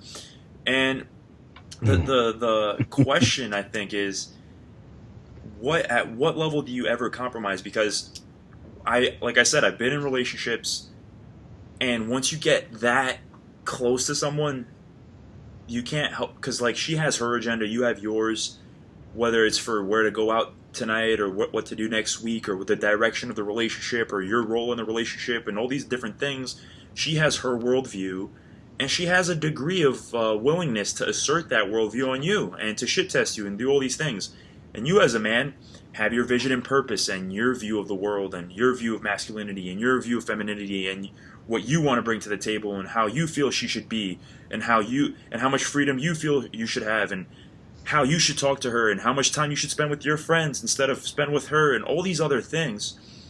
So my question is, what is where do you actually compromise, if anywhere? Or is compromise at all discouraged? Like, at what point do you kind of take into account what she has to say, and at what point do you just kind of say, fuck it, I am going to assert this onto the relationship, I don't give a shit what she has to say, and that's it. So at what point do you think I say zero tolerance policy. Mm-hmm. Zero tolerance policy, never compromise, unless you genuinely think you should. Like, it's not about whether you compromise or not, really. It's about, are you sacrificing what you truly believe? If you genuinely believe that, you were wrong in an argument, if you genuinely believe, like, after you argue that, like, fuck, man, like, she was actually right about that, and I was wrong, and I shouldn't have stood my ground. It's an authentic realization. Go ahead and apologize and be like, I was wrong. But there's a difference between an authentic apology and just apologizing because you're afraid she'll leave you. And I think that's what most men do. The fear of the girl is, again, what I said earlier, you have to be willing to leave the negotiation table. If you're not willing to leave, then that means you're willing to compromise. And if you're willing to compromise, that means that she has you by the balls. And then that she's just going to take more and more. It's like the bully at the playground. Like, if he has no respect for you, he's just going to bully you, and he's going to bully you more and more. And until you put your foot down, you can't just run away. You can't just hide. You can't just cower. He's just going to take more and more and more. You have to fight back. And that's basically what it is. Women respect strength. Women respect strength. They love male strength. They love male greatness. And they want you to be as great as you can be. But they also know that you can't fake that kind of strength. So they have to test you with these deceptive tests. Like, when she's testing you, like, how could you say, it's almost like they don't even give a fuck what your stance is. All they care about is, do you defend your stance? Like, it's like you said, like, oh, she'll fight back, and she'll sound so passionate when she's telling you you're wrong and you should change and how dare you. But yet the moment you stand your ground and she caves in, she loves you even more. So it's not like she even gave a fuck about what position you had or not. The question for her simply is this guy, does he have what it takes to believe in it? And then she just conforms to whatever the fuck you were saying before. And then she rewards you for whatever you were saying before by giving you pussy and, letting you do whatever the fuck you want and being super submissive to you. So it's a zero tolerance policy, man. And with the great news, and I think this is what a lot of men have trouble understanding, is that, no, man, she's not going to leave you because you tell her to fuck off. She's more likely to like you because you were willing to tell her to fuck off. And that's so liberating. But it's liberating for men and women. It's liberating for men because men want to be free to do whatever they want. And women want to be submissive to a liberated and empowered man. So it really is a total win-win. Life does not have to be slavery, men. Men, you do not have to cut your balls off. You can be you, and guess what? Women will like you even more for it.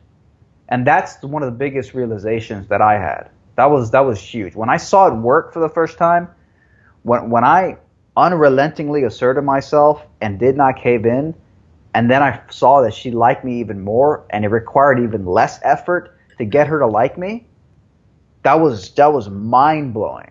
Wow. That is tremendously powerful, man. What a great insight. And it's actually the exact fucking same insight I had on some level when I went to the 21 convention this summer. And it was 4 days long. We had the guy, you ever heard of Rollo Tomasi, Rational Male? No. Yeah, he's like one of the leaders of the Red Pill kind of movement and all that. And there was a bunch of guys there. There was like Ivan Throne and dating coaches and dudes from like every field and fitness experts and philosophers and all these guys. And it was truly an amazing experience. And one of the biggest fucking insights, simple and profound, was that a man ultimately does whatever the fuck he wants to do. You know, we've been conditioned to be slaves and to our technology, to the woman, to society, to this, to that. Bosses. And that is one of the biggest fucking insights I got, man, is that men, it's in your best interest to do whatever the fuck you want to do. And obviously what that means doesn't mean that, you know, because you feel like, you know, I don't know, eating fucking crap all day and giving into biological impulsiveness, which leads to instant gratification and ultimately meaningless. That's not what the fuck we're talking about here.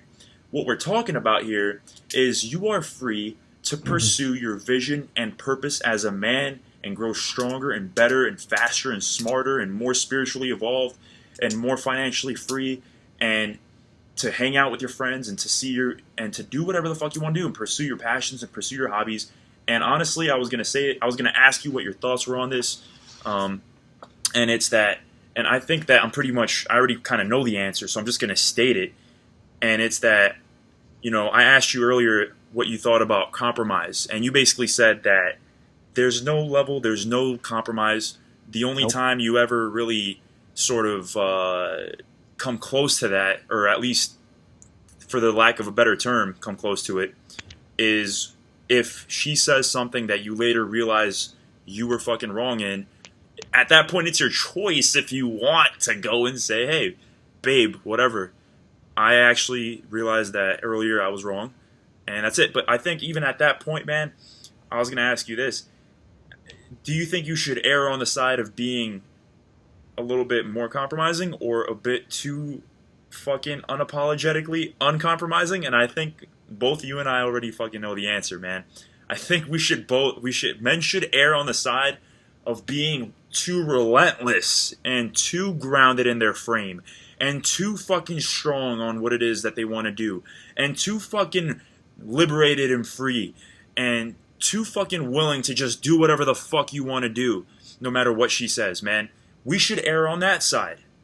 That should be the norm. That should be the default. And if she nags you and busts your fucking balls and shit tests you constantly, you fucking leave the table and go do whatever the fuck you want to do. And if she keeps doing it and she just makes your life unbearable, cut fucking ties and move on.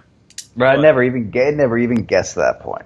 It never even gets to the point that she's nagging you and nagging you and nagging you. The moment she nags you, it's like, what are you doing? Stop. If she keeps doing it, never talk to her until she comes back and she apologizes. Exactly. And the moment she does it again, probably never talk to her again. You gotta have a zero tolerance policy, and 9 times out of 10, they just fall in love with you even more. They're just oh my god. It is so fucking true, man. And it's a wonderful thing. It's a wonderful thing. And people think, oh, that's so unrelenting. It's so unyielding. What about her feelings?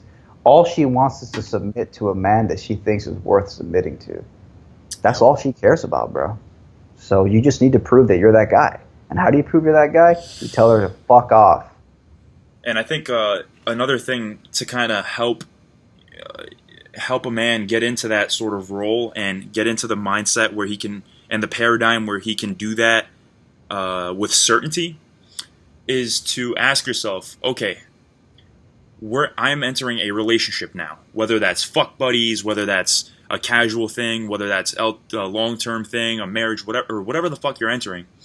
You have to make things clear in your mind before, like, okay, what am I willing to give? What is my contribution to this woman?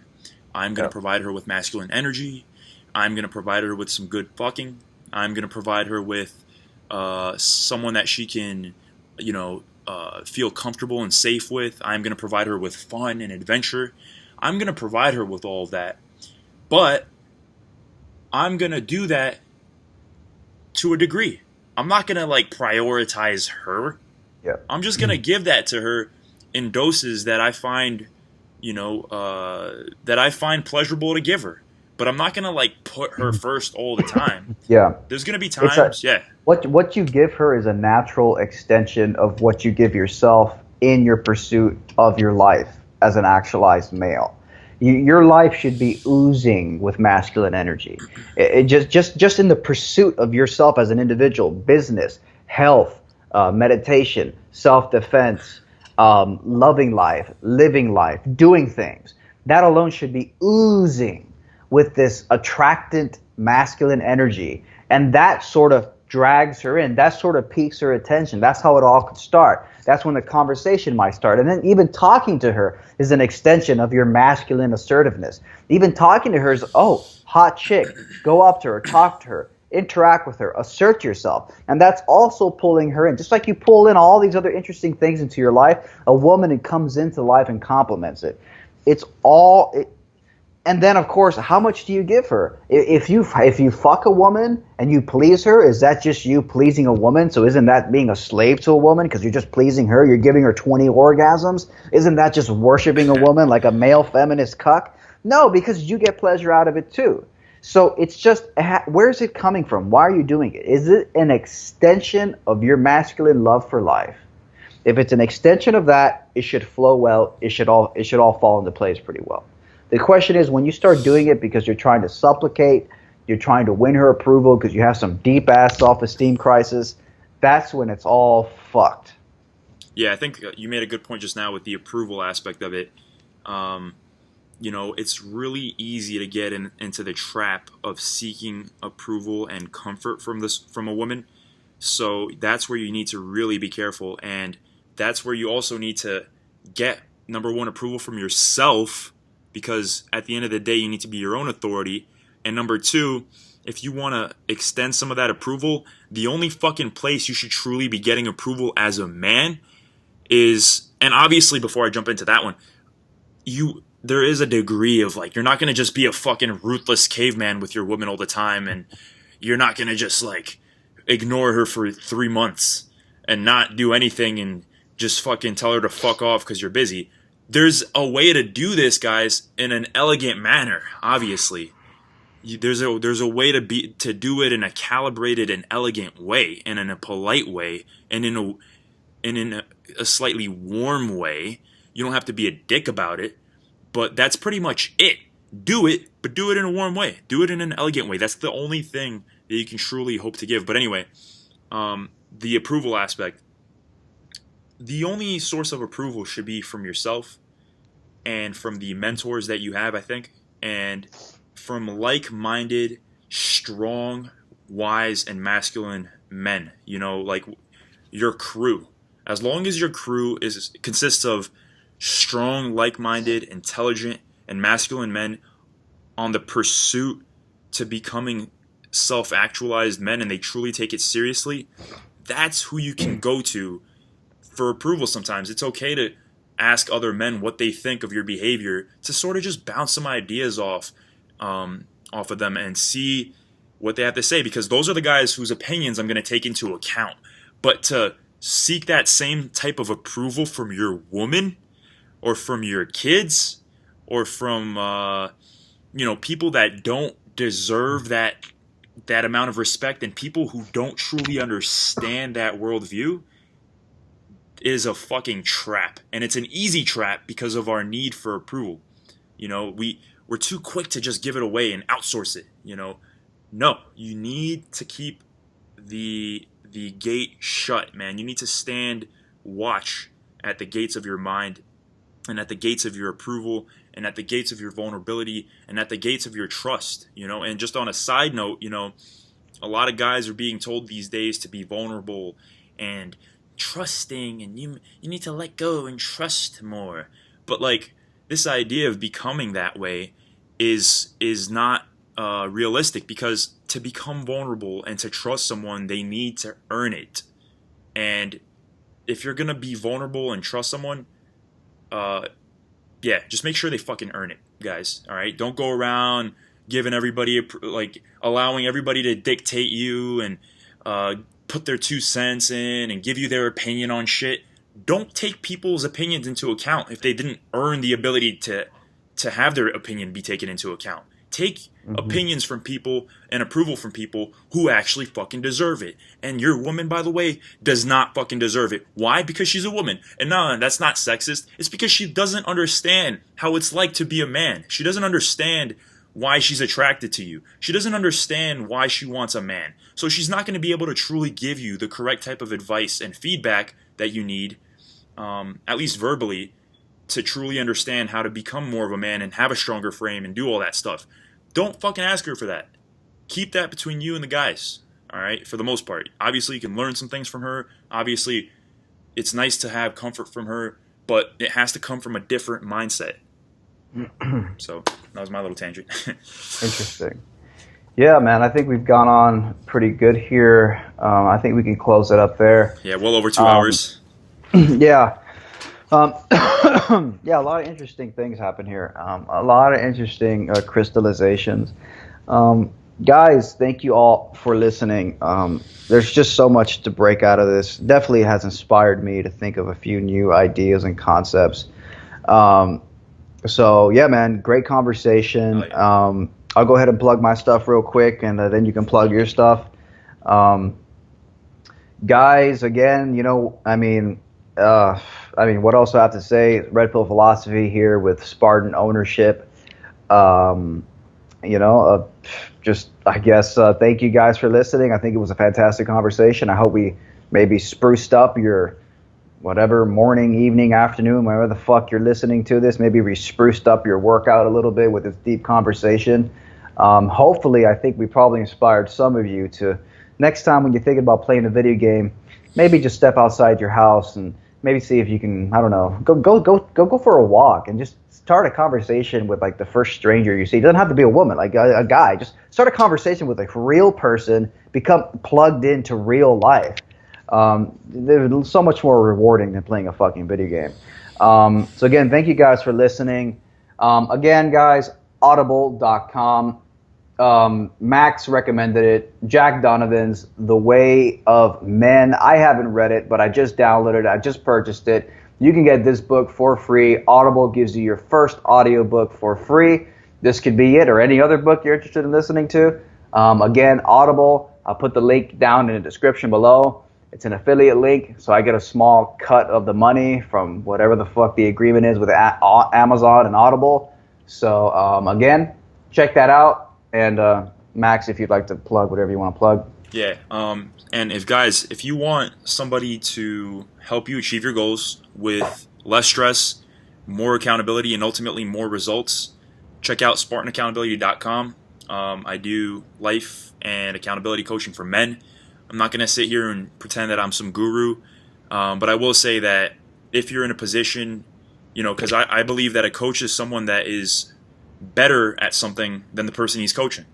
And I have been on various podcasts with you for years now. I have interviewed some very high performance men. I've interviewed Navy SEALs, Special Forces guys. I work with some pretty big organizations specializing in men's self-development. I've came out with tons of content, articles, videos, etc. This is my passion. So if you want to be working with me one-on-one through various coaching packages, check out SpartanAccountability.com. And yeah, man, let's fucking work together to create some results in your life. Yep. Once again, SpartanAccountability.com. And if you watch this podcast, I will give you 15% off as long as you do it with, as long as you give me the promo code REDPILL. So just mention it to me somehow, REDPILL. That way I know you heard this promotion on the podcast, and I will give you 15% off for your first deal. So that's my plug.